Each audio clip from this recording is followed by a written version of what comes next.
City of Illusions, Episode 1, Lights and Smoke. Los Angeles never sleeps. The city glows under neon lights, the streets hum with engines, and billboards flash faces that promise a life of perfection. But behind the glitter lies smoke, lies, greed, and dreams that shatter before they come true. Among those dreamers was Rebel James, a 26-year-old fashion photographer. She had everything people craved: fame, followers, flawless photos, yet every night, she stared at the stars, wondering why she felt hollow inside.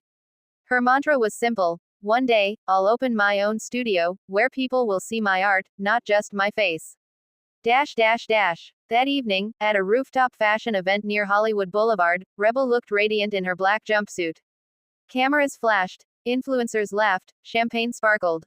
But inside, Rebel felt nothing. As she leaned on the balcony, a man approached, tall, sharp-suited, eyes calm like a storm waiting to happen. "You're Rebel James, right?" he asked, his tone confident yet kind. She nodded. "Yeah, that's me. And you are Daniel Reeves," he said with a smile. "I'm working on a new art project, The Truth Behind Faces. I think you're exactly what I've been looking for." Rebel frowned. The truth behind faces. What does that even mean? Daniel leaned closer. "I photograph people who hide behind perfection. Your work, it's beautiful. But your eyes, they tell a different story." Rebel laughed lightly. "So you're saying I'm fake?" He smiled. "No, I'm saying you understand what emptiness costs." Something about his words hit her hard. Her laughter faded. "Okay," she said slowly. "Tell me more about your project." And just like that, a stranger's offer became the start of something she couldn't explain. The next day, Rebel arrived at Daniel's studio, an old, dim building tucked deep in downtown LA. Inside, the walls were lined with portraits. Faces half hidden in shadows. Eyes that looked alive, almost real. "These are haunting," she said, running her fingers along a frame. Daniel nodded. "They're not just photos. They're confessions. Every person you see here faced their truth before I took their picture." Rebel tilted her head. "So what's mine supposed to be?" He smiled faintly. "Let's find out." He set up the lights, adjusted the lens, and whispered. "Smile, but not from your heart. I want the world to see what you hide." Rebel did as told. The flash went off once. Then again. Each click felt heavier, like the camera was pulling something out of her, something she didn't want to show. When Daniel finally lowered the camera, he walked over with a single print. "Take a look," he said. Rebel's heart skipped as she saw the image. It was her, but not her. Her face was pale, her eyes hollow, like all the light inside her had died. "This isn't me," she whispered. Daniel's voice was soft. "That's exactly what every person says."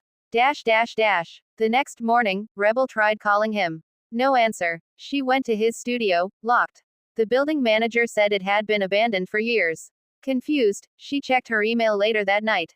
A new message waited in her inbox, sent from Daniel at truthexhibit.com. The subject line read, "You've been chosen." She clicked it. There was no text, just an image. Her photo. But now, words were scrawled across it in red. "Greater than, every mask will fall.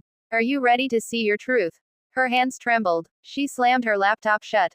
Her reflection on the screen, the same hollow eyes, stared back at her. That night, the rain poured over Los Angeles. Rebel sat alone in her apartment, trying to shake off the unease.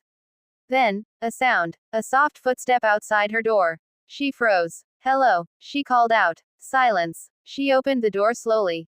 No one there. Just a small brown box on the floor. She picked it up, heart pounding, and carried it inside. Inside the box was an old camera, vintage and heavy, and a note.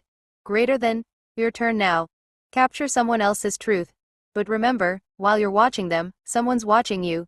Dr. Rebel dropped the note, her breath catching in her throat. Those initials, Dr. Daniel Reeves. But how? If the studio was abandoned, where was he watching from? Outside, lightning flashed across the glass windows. For a moment, she thought she saw a silhouette across the street. A man standing perfectly still, staring up at her window. She blinked, he was gone.